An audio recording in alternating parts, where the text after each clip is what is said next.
Hi Marcus. Hello, Sally.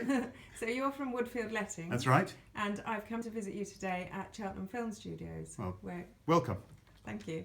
So I'd like to just ask you a few questions about Woodfield Lettings. Fine. How long have you had it for? We've been running now for 7 years. Oh wow, that's quite a long time. Yeah, it is. It Yeah. is. We've gone through ups and downs, and Yeah. but it's been great fun. How did you get into it? Well, when I was in London, I worked for a Sri Lankan chap called Shiva Yeah. in Paddington. We worked Yeah. above a shop, Yeah. and for a few years I managed his portfolio for Yeah. him. And that got me into the lettings side of So things. where did you come from then? Did you come from Cheltenham? Or Well, London? I'm born in South Africa. Are Very you? long story. Yes, born No in South accent. No, I used to have a very broad accent. Mm. That went in. Can you do an accent? I used to be able to, but now it would be thoroughly embarrassing. So, yeah, and then you moved over from South Africa. Yes, we did when I was very small. Mm. Went to boarding school in Bristol, Yeah. and then ended up at Sidcutt School, Mm. and then college in Gloucester. So that's where you put. That's where the Gloucester roots come from. And so, out of those, you found that this is the best place to live in. Obviously. Yeah, absolutely. I married a Cheltonian, so So yes. now you help other people to live here. Yes, I do. I do, and in fact there is a big South African community in Gloucester, Is there? and yeah, in Cheltenham. It's actually sometimes it's hidden, but when you know where to go, and you can Yeah. get biltong and Fanta grape and all sorts Oh, of right. weird and Well, wonderful. we've got a South things. African client in who lives in. Well, she's called Street Yes. Mortgage Solutions. So she lives Okay. a bit out of the area, but she is our mortgage advisor. Okay. So yeah, South African there. Perhaps I could introduce you to a few shops around here. Possibly, yeah. So, also, what area do you cover? We cover Gloucester and Cheltenham and surrounding areas. Mm-hmm. As far as I can drive, there are some landlords in Hereford that we look after too. Okay. With a few HMOs, houses of multiple occupancy, in Hereford, and What is that, like a house share? that's thing? it. It is indeed. It's professional house shares. Yes. So they are blue collar or white collar workers sharing a house together. Yeah. The benefit for them normally is that they have all inclusive rent, so they know exactly how much they can budget properly for their property, but also. It's very short term normally, so Yes. 6 months on average, 6 to Yeah. 8 months they stay. That's also useful for people that work away, isn't Well, it? that's- So that's sometimes they're home at weekends Yeah. with their family, and Yes. then I know a few people that do that, and Yes. then they go and work during the week. That's So right, and then they would come. They're happy to share because they don't need a whole No, family home. they don't do need a garden and pets Yeah. and things. So getting on to the subject of pets, Aha.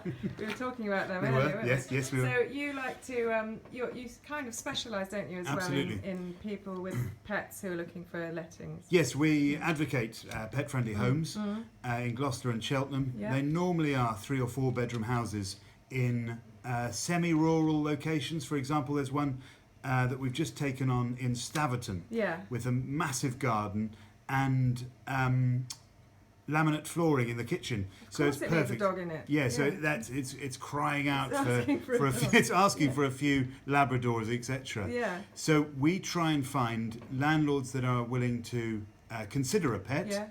We learn a lot about the pet that's coming in, so the landlord is educated about what Yeah. type of pets are Is there it going for. to tear up the sofa? Exactly, Or, and let that's them bring their own sofa. yes, Yeah. yes.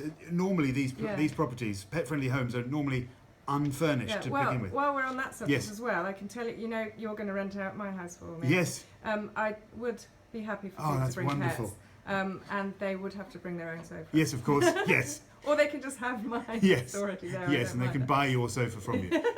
So there's always a way around most issues. Okay. So a lot of landlords don't want to, don't think they want to rent to pet-owning families because, as you say, the pet is going to destroy their property. The thing is that the majority of pet-owning families, that pet is a member of their family. Yeah. Right. Yeah. So they treat their pet with respect, and the pet has normally got good respect for their Yeah. owners. And also you'll have a lot of landlords who Exactly. have pets of their own, That's- so they're quite. I find this is the Cotswolds. yes, and I find that sometimes a little bit frustrating when I rock up to their massive mansions or whatever, Yeah. and they're not willing to consider pets, but when I talk about them, They have their own pets. their eyes light up and how wonderful their Yeah. pets are. So and why pretty can't much, people have a pet? yeah, exactly. So we teach them. We Mm. teach them the actual risk, as opposed to the perceived risk. Yeah, yeah. And if they're willing to rent to a family that has a 5-year-old with a Yeah. Sharpie, I always say that Yeah. child is probably going to create Yeah. more damage, but you know that the tenant is responsible Yeah. for the damage caused. It is the same. You could put a clause in there saying no breeding of pets. Yes, yes. It's just the one that we've agreed Exactly, to. exactly. And you Okay. can write that name of the pet, the breed of the pet, Yeah, and you can say, okay, I allow that pet to be in. yeah. But you then need to speak to us if you about have any more. Yeah, Yes, yeah. exactly. Well, my stepmom allows pets in the places, Oh. and they've never had No, any yeah. problems. Very rarely are real problems. So Never, yeah. it is evident Well, that obviously, you there'll know, be some chance. Yeah, There'll be a yeah, chance, yeah. but on average, it's a safe Yeah. bet because they stay longer, they pay a premium, they're loyal tenants, and they want to stay longer because not Yeah. a lot of We need to be more like Devon because they allow pets in all the shops. I know. And, you know, everywhere. And Yes. Cheltenham needs to wake up and to that's that. yes, exactly, and that's why you get a couple of pubs and cafes Yeah. that shout about the fact that they allow pets in Yeah. because not everybody does. Yeah, So that exactly. all the pet-owning families Yeah. go there. Well, I take my dogs to meetings quite often Yes.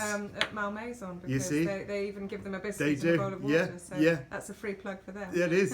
It is. Okay, so I'm Okay. going to also ask Natalie a couple of questions. Yes. Unless there's anything else you'd like No, to that's fine. We're done? Yes, Cool? thank you. Lovely. Hi, Natalie. Hello. So you live locally, Yeah. don't you? And you come in, what day do you come into here?